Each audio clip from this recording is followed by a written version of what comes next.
മാണിയുടെ ഭാര്യ കുട്ടിയമ്മയെ സന്ദർശിച്ചതിൽ വിശദീകരണവുമായി കേരള കോൺഗ്രസ് ജോസഫ് വിഭാഗം നേതാവ് പി.സി. തോമസ്. ബന്ധു എന്ന നിലയിൽ ആരോഗ്യാവസ്ഥ അന്വേഷിക്കുന്നതിനാണ് പോയത്. ചെയർമാന്റെ അസാന്നിധ്യത്തിൽ വർക്കിംഗ് ചെയർമാനാണ് പാർട്ടി ഭരണഘടനാ പ്രകാരം ചുമതലയെന്നും അദ്ദേഹം പറഞ്ഞു. കെ.എം. മാണിയുടെ ചരമവാർഷിക ദിനത്തിൽ പാലായിലെ വീട്ടിലെത്തി കെ.എം. മാണിയുടെ ഭാര്യയെ പി.സി. തോമസ് കണ്ടിരുന്നു. ഇരു കേരള കോൺഗ്രസുകളും കോട്ടയത്ത് നേരിട്ട് ഏറ്റുമുട്ടുന്നതിനിടെ സന്ദർശനത്തെ ചൊല്ലി രാഷ്ട്രീയ വിവാദങ്ങൾ ഉയരുന്ന പശ്ചാത്തലത്തിലാണ് പി.സി. തോമസിന്റെ വിശദീകരണം. എൻ്റെ ഫാദറിൻ്റെ അമ്മയുടെ അനിയത്തിയുടെ മകളാണ് കുട്ടിയമ്മ എന്ന് വിളിക്കുന്ന മാണി സാറിൻ്റെ ഭാര്യ, ജോസ് കെ മാണിയുടെ അമ്മ. അപ്പം ഞാൻ അവിടെ വല്ലപ്പോഴൊക്കെ ഇതുപോലെ പോയി കാണുന്നതാണ്. കാരണം ശാരീരികമായിട്ട് ഒരുപാട് അസ്വസ്ഥതകളുണ്ട്, പ്രായവും ഉണ്ട്, 87 വയസ്സുണ്ട്.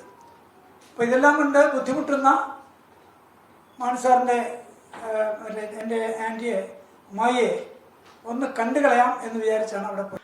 പാർട്ടിയിൽ ചെയർമാൻ സ്ഥാനം മുന്നമിട്ട് പലരും നീക്കം നടത്തുന്നതായുള്ള വാർത്തകളോട് വർക്കിംഗ് പ്രസിഡന്റായ പി.സി. തോമസിന്റെ പ്രതികരണം ഇങ്ങനെ: അത് വളരെ വ്യക്തമായിട്ട് പറഞ്ഞിട്ടുണ്ട്.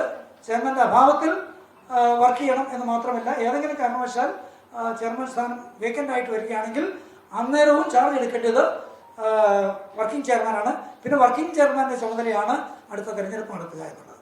ഇത്രയും വ്യക്തമായിട്ട് പാർട്ടി ഭരണഘടനയിൽ പറഞ്ഞിട്ടുണ്ട്. തിരഞ്ഞെടുപ്പ് വേളയിൽ പി.സി. Thomas K M. മാണിയുടെ വീട് സന്ദർശിച്ചത് അനുചിതമെന്നാണ് കേരള കോൺഗ്രസ് ജോസഫ് വിഭാഗം നേതാക്കളുടെ അഭിപ്രായം. മീഡിയ 1 കോട്ടയം.